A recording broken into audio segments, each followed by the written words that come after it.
Hi everyone. என்னடா இது இடம் புதுசாக இருக்குது, எங்கே வந்திருக்காங்க அப்படின்னு பார்க்குறீங்களா? பெங்களூருக்கு தாங்க வந்திருக்கோம், சுகி சிஸ்டர் வீட்டுக்கு. அவங்களுக்கு கொஞ்சம் உடம்பு சரியில்லை. அம்மா கூட இருந்தால் நல்லாயிருக்கும் அவங்க நினச்சாங்க. ஏன்னா அம்மா கூட இருந்தால் தைரியமாக இருக்கிற மாதிரி ஃபீல் பண்ணுவாங்க. எப்பயுமே மோஸ்ட்லி உடம்பு சரியில்லைன்னா அவங்க வெளிப்படையாக காமிச்சிக்க மாட்டாங்க. ரொம்ப உடம்பு முடியல அப்படின்றனால அம்மா வர சொல்லியிருந்ததுனால நாங்கள் நேத்தியே பெங்களூருக்கு கிளம்பி வந்துட்டோம். மார்னிங் அவங்க வீட்டில் எப்படி சன்ரைஸ் ஆயிருக்கு பார்த்தீங்களா? இந்த ஊர் இப்படி தான் இருக்கும், செம்மையாக இருந்துச்சு. இந்த ஊரில் குளிரெல்லாம் ஒரு நவம்பர் மந்த்லேருந்தே ஆரம்பிச்சிடும். அதுலேருந்து ஒரு பிப்ரவரி வரையிலுமே இப்படி தான் இருக்கும். ரொம்ப குளிராக தான் இருக்குமே. ரொம்ப குளிருது. அம்மாவுக்கு குளிர் தாங்கவே இல்லை. சரி, வீட்டுக்கு வந்ததுக்கப்புறமா கொஞ்சம் க்ளீனிங் வேலைலாம் பண்ணலான்னு பண்ணியாச்சு. எப்பயுமே க்ளீனாக தான் இருக்கும் அவங்களுக்கு வீடு. ஆனால் பாப்பா பிறந்ததுக்கப்புறமா அவங்க சரியாக மெயின்டைன் பண்ண முடியல. சரி, நம்ம இந்த டைமை வந்து அவங்களுக்கு கொஞ்சம் க்ளீன் பண்ணி கொடுத்துடலாம் அப்படின்னு சொல்லிட்டு நல்லா ஒன் பை ஒன்னாக க்ளீன் பண்ணோம். உங்களுக்கே தெரியும், ஒரு மாதிரி ஆயிலாக இருக்குது பாருங்கள். அதனால் அது நல்லா டீப் க்ளீன் பண்ணிடலான்னு சொல்லிட்டு எல்லாத்தையுமே நல்லா க்ளீன் பண்ணி கொடுத்துட்டேன். சிஸ்டருக்கு ரொம்ப ஹாப்பியாக இருந்தது. எப்படி வந்து பிஃபோர் ப்ரெக்னென்சி வீடை க்ளீன் பண்ணி வச்சுருந்தாங்களோ அது போலவே இருக்குதுன்னு சொல்லிட்டு ஹாப்பியாக ஃபீல் பண்ணியிருந்தாங்க. இப்போது நான் வந்து அதில் இருக்கிற எல்லாத்துமே ஒன் பை ஒன்னாக நான் வந்து பார்ட்டிஷனாக தான் பண்ணினேன். ஸ்லாப் எல் ஷேப்பில் இருக்கும் எல்லா வீட்லேயுமே, உங்களுக்கும் தெரியும். ஃபஸ்ட்டு இந்த பக்கம் இருக்கிறத முடிச்சுட்டு அதுக்கப்புறம் இன்னொரு பார்ட்டையும் முடிச்சாச்சு. இது கிச்சனில் எப்படின்னா, நம்ம சமைக்கிறது எல்லாமே வந்துட்டு டோரை திறந்து அந்த காற்று வழியாக வீட்டிலே தான் சுற்றிட்டு இருக்கும் போல். அந்த சமைக்கிற புகைகள் எல்லாமே டோரை க்ளோஸ் பண்ணியிருந்தா தான் இப்படி இருக்குன்னு சொல்லுவாங்க. ஆனால் இங்கே ஓப்பன் பண்ணாலும் இந்த நிலைமை தான் போல். அப்புறம் எல்லாம் ஒன் பை ஒன்னாக எடுக்க ஆரம்பிச்சிட்டேன். இந்த தோசைக்கல் வாங்கியிருந்தாங்க, ஆனால் சரியாக பழகலை, வரமாட்டது தோசைன்னு சொல்லியிருந்தாங்க. அப்புறம் அம்மா அதை பழகி விட்டாங்க. நான் கொஞ்சம் கொஞ்சமாக லிக்விட் ஊற்றி நல்லா கழுவ ஆரம்பிச்சிட்டேன். நான் இந்த கேஸோடைய மேலே அந்த பைப் போகுது பாருங்கள், அந்த டியூபை அதை நான் டச் பண்ணல. ஏன்னா அதை வந்து க்ளீன் பண்ணுறேன்னு சொல்லிட்டு ஏதாவது பண்ணிட்டா என்ன பண்ணுறது அப்படின்றனால நான் அதை தொடவே இல்லை. அதனால் அதை அப்படியே விட்டுட்டேன். இப்போது க்ளீன் பண்ணதுக்கப்புறம் இந்த பார்ட் எப்படி இருக்குதுன்னு பாருங்கள். ஒரு மாதிரி அந்த எண்ணெய் பிசுக்காக பாலிஷ்டாக இருந்தது போய் அப்படியே ஒரு மாதிரி சூப்பராக இருந்தது ஸ்லாப் பார்க்கவே. க்ளீன் பண்ணி முடிச்சதுக்கப்புறம் இப்போ இந்த ஒரு பார்ட்டை முடிச்சுட்டு அடுத்த இன்னொரு பார்ட்டையும் முடிக்க ஆரம்பிச்சிட்டேன். தோசைக்கல் வச்சது காரணம் சூடாக இருந்தது, சமைச்சி முடிச்சுட்டு அது அப்படியே இருக்கட்டும்னு அங்கேயே வச்சுட்டேன். இல்லைன்னா சிஸ்டர் எடுத்து கபோர்டில் வச்சுட்டு இருந்திருப்பாங்க.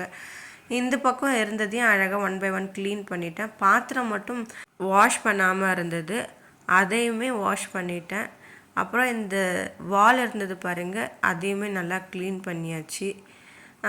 இன்னொரு நாள் வந்து இந்த கபோர்டெல்லாம் க்ளீன் பண்ணிட்டா கரெக்டாக இருக்கும்.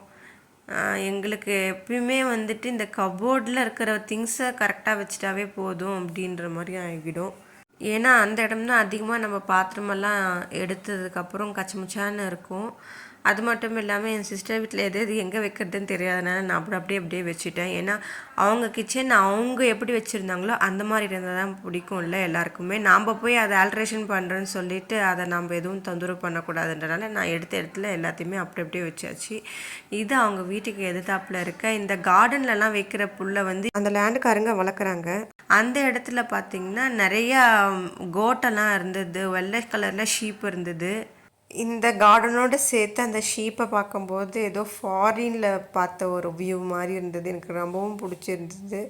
எனக்கு பிடிச்சிருந்தது அங்கே இருக்கிறது எல்லா மரங்களுமே யூக்கலிப்டஸ் மரம் தான். பார்க்கவே ரொம்ப அழகாக இருந்தது. இங்கே நிறையா வந்து கேட்டட் கம்யூனிட்டி தான் இந்த இடத்துலலாம் நிறையா. இந்த இடத்துல நிறைய கீரைகளும் போட்டு வளர்க்குறாங்க, ஒரு 2-3 டைப் ஆஃப் கீரை. அப்புறம் நாங்கள் வீட்டிலேருந்து வெண்ணெய் கொண்டு வந்தோம், அதையும் எடுத்து வச்சாச்சு. அம்மா வந்து நெய்யாக மேக் பண்ணிட்டாங்க. காலையில் டிஃபன் பண்ணி சாப்பிட்டாச்சு. இன்றைக்கி வந்து நம்ம ஆட்டுக்கால் ரசம் சூப் வைக்கலாம் அப்படின்னு சொல்லிட்டு ஒரு சின்ன சைஸ் 7 வெங்காயம், ஒரு 6 பல் பூண்டு, அப்புறம் 4 தக்காளி, அதோட கொத்தமல்லி, கருவேப்பிலை கொஞ்சம், 2 இன்ச்சு அளவுக்கு இஞ்சி, இது எல்லாத்தையும் சேர்த்து நல்லா கிரைண்ட் பண்ணிக்கலாம். இது கூடவே 2 கிராம்பு, ஒரு துண்டு பட்டை, ஒரு ஏலக்காய், இது கூட 1/4 ஸ்பூன் பெருஞ்சீரகம், 1/4 ஸ்பூன் சிறுசீரகம், இதெல்லாம் போட்டுட்டு கசகசா போட்டுருக்கலாம். ஆனால் கசகசா இல்லாதனால நான் அதை விட்டுட்டேன். இப்போ எல்லாத்தையுமே நல்லா அரைச்சி பேஸ்ட் பண்ணிக்கிட்டு கொஞ்சம் குக்கரில் எண்ணெய் ஊற்றி அதில் கொஞ்சம் பிரிஞ்சி இலை போட்டு தாளிச்சிட்டு அதுக்கப்புறம் அரைச்சி வச்சதை அந்த எண்ணெயில் போட்டு 2 நிமிஷம் வதக்கிட்டு 6 ஆட்டுக்கால் அதை எல்லாத்துலேயுமே குட்டி குட்டியாக கட் பண்ணி கொண்டு வந்தாங்க. அதை சேர்த்துக்கிட்டு ஒரு 1/4 ஸ்பூன் அளவுக்கு மஞ்சத்தூள் போட்டாச்சு. இதில் வந்து தண்ணி வந்து ஒரு 3/4 குக்கர் அளவுக்கு தண்ணி விட்டு உப்பு போட்டு நாங்கள் ஒரு 15 விசிலுக்கு மேலே கொடுத்தோம். ரொம்ப நல்லா இருந்தது. ஆக்சுவலாக இது பாயா மாதிரி இருந்தது. எதனாலன்னா நாங்கள் எல்லாத்தையும் அரைச்சி போட்டனால அப்படி இருந்தது. இதே அரைச்சி போடாமல் இருந்திருந்தா இது சூப் மாதிரி ஆக்சுவலாக சூப் தான் செஞ்சோம். சரி கொஞ்சம் அரைச்சி போட்டால் நல்லாயிருக்குமே, எல்லாமே சாரெல்லாம் வந்து அந்த அந்த கறிக்குள்ளே அப்சர்வ் ஆகுமே அப்படின்றனால நான் அரைச்சி போட்டேன். ஆனால் பாயா மாதிரி இருந்தது பார்க்கவே. ரொம்ப இந்த மாதிரி செய்ததும் ரொம்ப நல்லா இருந்துச்சு. ட்ரை பண்ணி பாருங்கள். அப்புறம் ஒரு கொதி வந்துச்சு பாருங்கள். இந்த டைமில் நாங்கள் குக்கர் போட்டு விசில் போட்டாச்சு. அப்புறம் மதியம் லஞ்சுக்கு இது சாப்பிட்டு முடிச்சாச்சு. நைட்டுக்கும் நாங்கள் இதே தான் சாப்பிட்டோம். அம்மா வந்து அவங்க டைம்லலாம் வித்தியாசமாக ஆட்டுக்கால் பாயாலாம் செய்வாங்களாம். ஏன்னா எங்களோட தாத்தா அப்போல்லாம் வந்து அவர் வேலை முடிஞ்சு வரும்போதெல்லாம் ஆட்டுக்கால் அப்போல்லாம் வந்து க்ளீன் பண்ணியெல்லாம் கொடுக்க மாட்டாங்களாம். எங்கள் தாத்தா தான் அதை க்ளீன் பண்ணி கொடுப்பாங்களாம். இந்த சமயத்தில் விசில் விட்டு முடிச்சதுக்கப்புறமா கொஞ்சம் கொத்தமல்லி போட்டு அதுவும் 2 நிமிஷம் கொதிக்கட்டும். இந்த நேரத்தில் புதினாவும் போடணும். புதினா வீட்டில் இல்லாதனால நான் போடல. சிஸ்டர் கொஞ்சம் எல்லாத்தையும் காலியாக இருந்தது, போய் வாங்கணும், பர்ச்சேஸ் பண்ணணும்னு சொல்லியிருந்தாங்க. அதோட எங்களோட அம்மாவோட கதைக்கு வந்துடலாம் வாங்க.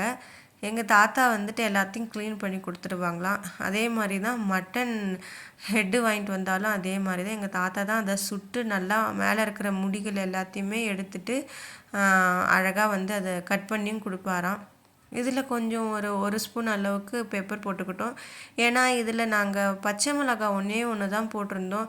ஏன்னா பாப்பாக்கும் கொடுக்கலாமே அப்படின்றனால ஃபஸ்ட்டு வந்து நான் சொன்ன இன்க்ரீடியன்ட் கூட ஒரு பச்சை மிளகாவை சேர்த்து அரைச்சி அதை நல்லா விசில் போட்டு எடுத்து வச்சதுக்கப்புறம் குட்டி பாப்பாவுக்கு தனியாக இந்த சூப்பை எடுத்து வச்சுட்டோம். அதுக்கப்புறமா நாங்கள் கொஞ்சம் மிளகுத்தூள் கொத்தமல்லி எல்லாம் போட்டு நல்லா கொதிக்க வச்சு சாப்பிட்டோம். ரொம்பவும் நல்லா இருந்தது. எங்களுடைய இன்னொரு ரொட்டீன் முடிஞ்சிடுச்சு. நாளைய வீடியோவில் பார்க்கலாம். Bye bye. Subscribe my channel.